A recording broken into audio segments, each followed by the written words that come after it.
የኤማሁስ ኒኮፖሊስ መንገደኞች 10 ችግር ቅዱስ ሉቃስ ከጻፈው ስለራሱ ካወራው ምዕራፍ 24 ላይ ያለውን ቃል እንመለከታለን። ምዕራፍ 24 ላይ ከአራቱ ወንጌላውያን አንዱ የሆነው ሉቃስ የጌታችን የመድኃኒታችን የኢየሱስ ክርስቶስ ትንሣኤን በጻፈበት በዚህ ስለ ሁለቱ ሰዎች ብሎ ራሱን ጨምሮ ከኒቆዲሞስ ጋር ያለውን የትንሣኤ ቀን ውሎ ይነግረናል። የሉቃስ ወንጌል ምዕራፍ 24 ከቁጥር 13 ሲጀምር እንዲህ ይላል። እነሆም ከእነርሱ ሁለቱ በዚያ ቀን ከኢየሩሳሌም 60 ምዕራፍ ያህል ወደሚርቅ ኤማሁስ ወደሚባል መንደር የሄዱ ነበር።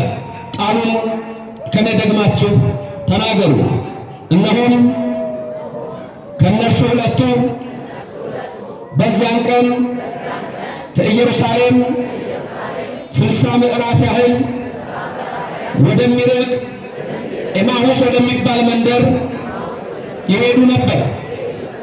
አሁን በሉ፣ በዚያን ቀን የተባለው ምን ቀን ነው? በዚያን ቀን የተባለው የትንሣኤ ቀን ነው። የትንሣኤ ቀን ደግሞ ዕለተ እሑድ ናት።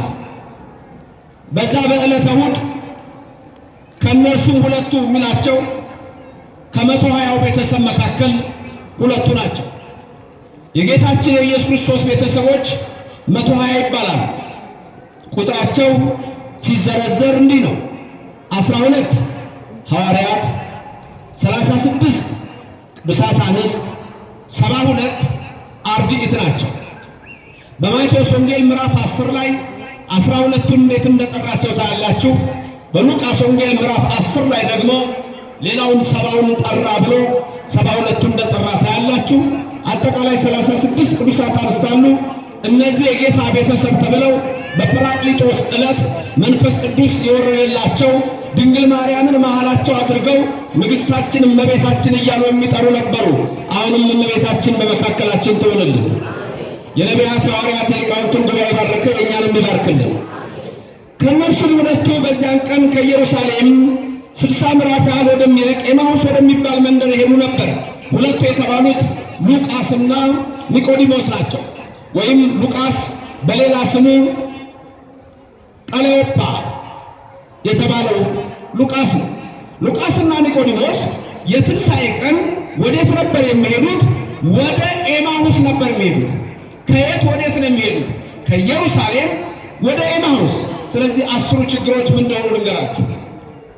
አንደኛ፣ የሚሄዱበትን መሄድ ወደ የነበረባቸው ቦታ አያውቁም። አንደኛ ትልቁ ችግራቸው እሱ። አይናቸው ተይዞ ነበር። ሰሞኑን የምትሰሙት ስብከት ካለፈ እሑድ ወይም ከትላንት ወዲያ እሑድ ጀምሮ የምትሰሟቸው ትምህርቶች ስለ ኤማሁስ መንገደኞች ስለሚናገሩትና እኔ የፈለኩት 10 ችግሮች እንድንመለከት ነው። አንደኛ የሚሄዱበትን አያውቁም። ሁለተኛ ችግራቸው እርግጥ ነው እየሄዱ ይነጋገሩ የነበረው ስለ ኢየሱስ ክርስቶስ መከራ ነበረ፣ ግን አይናቸው ተይዞ ነበር። ክርስቶስ መካከላቸው መጥቶ አብሯቸው እየሄደ ነበረ፣ ግን አላወቁትም። አይናቸው ተይዟል። ለምን አይናቸው ተያዘ? 10 ችግሮች አሉባቸው። አንደኛ መሄድ ወደ ነበረባቸው ስፍራ እየሄዱ አይደሉም። 2 ጠውልገዋል። ምክንያቱም በቁጥር 17 ሉቃስ 24 ላይ ምን ይላል? ኢየሱስ ክርስቶስ ምን አላቸው? እየጠወለጋችሁ ስትሄዱ እርስ በርሳችሁ የምትነጋገሯቸው እነዚህ ነገሮች ምንድናቸው አላቸው። እየጠወለጋችሁ ስትሄዱ። መጠውለግ መንፈሳዊ መቀጨጭ፣ መንፈሳዊነት መውደቅ። ሁለተኛው ችግራቸው ይሄ ነው፣ መጠውለግ። ሶስተኛው ችግራቸው ደግሞ እነዚህ ሰዎች የነበረው ምንድነው? ኢየሱስ ክርስቶስ ማ እንደሆነ አለማወቃቸው ነበር። ሶስተኛው ችግራቸው ኢየሱስ ክርስቶስ ማን እንደሆነ አለማወቃቸው። ምክንያቱም ምን ብለው ነው የገለጹት?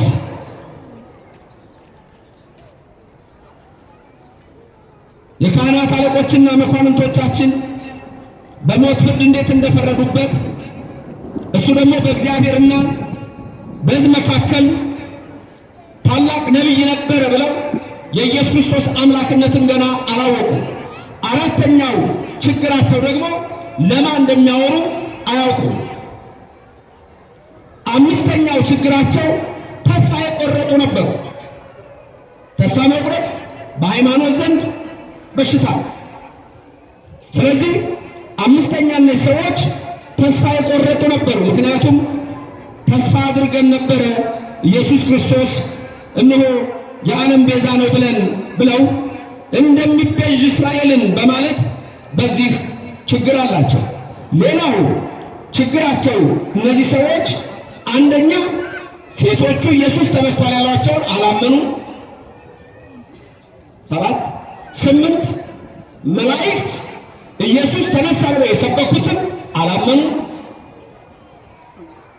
እንደዚሁ ደግሞ ሌላው ችግራቸው ከእነርሱ መካከል ሁለቱ ያላቸው ጴጥሮስና ዮሐንስ ወደ መቃብሩ ስፍራ ሄደው ኢየሱስ ተነስቷል ብለው ነበር።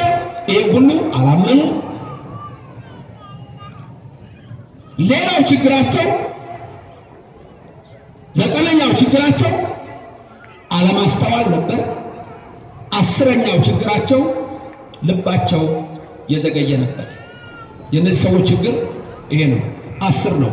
10ሩ ችግራቸው አንደኛ ወዴት መሄድ እንዳለባቸው አያውቁም። ሁለተኛ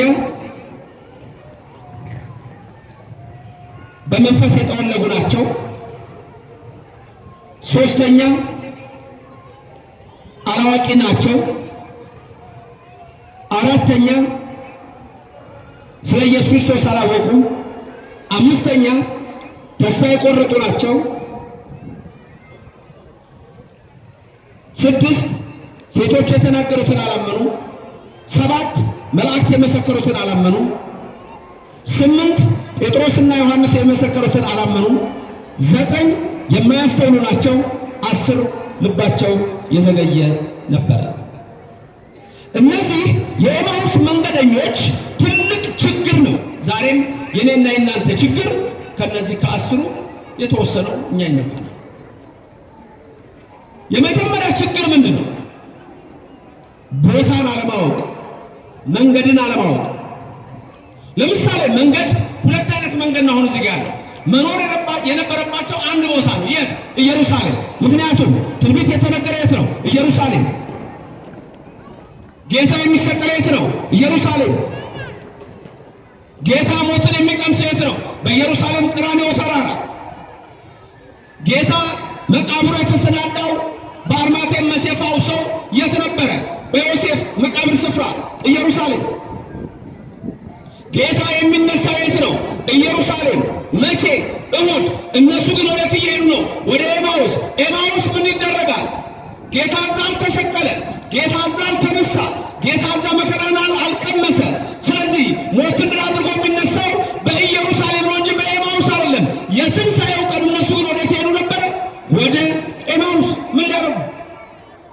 ይሄ ትልቁ የብዙ ሰዎች ችግር ነው። የት ነው መገኘት ያለብን የሚለው ትልቁ ችግር ነው። ሰዎች መነሻ አላቸው፣ መድረሻ አላቸው። አንድ ራበርት የሚባል ሰው የጻፈው ጽሑፍ አለ። ግሪክ ሀገር ሄዶ አቴናን እየጎበኘ ጥንት ነው፣ በማፕ ነው የሚሄደው። ከአቴና ከተማ ወጥቶ ወደ አቴና ለመመለስ መንገድ ጠፋ። መንገድ ሲጠፋው ማን ነው የሚያሳየኝ እያለ መኪናውን እየነዳ ሲሄድ አንድ ሰውዬ ፍየል እየጎተተ ሲሄድ አጋጠመው። እንደምናለው በተቆራጠፈ ግሪክኛ ሰላምታ ሰጠው፣ እሱም ሰላምታ ሰጠው። መኪና ውስጥ ሆኖ ነው የሚያናግረው ሰውዬውን። ቦታ ጠፍቶት ነው ሰውዬ። የት ጋር ነኝ አለ። ያ ፍየል የያዘው ሰውዬ እዛ ጋር ነው አለ። እንደሱ አይደለም መልሱ አይደል? ሰውዬው ቦታ ነው የፈልገው። ወዴት ነው ያለሁት ነው። የት ነህ ሲለው እዛ ጋር ነው። አይ ጥያቄ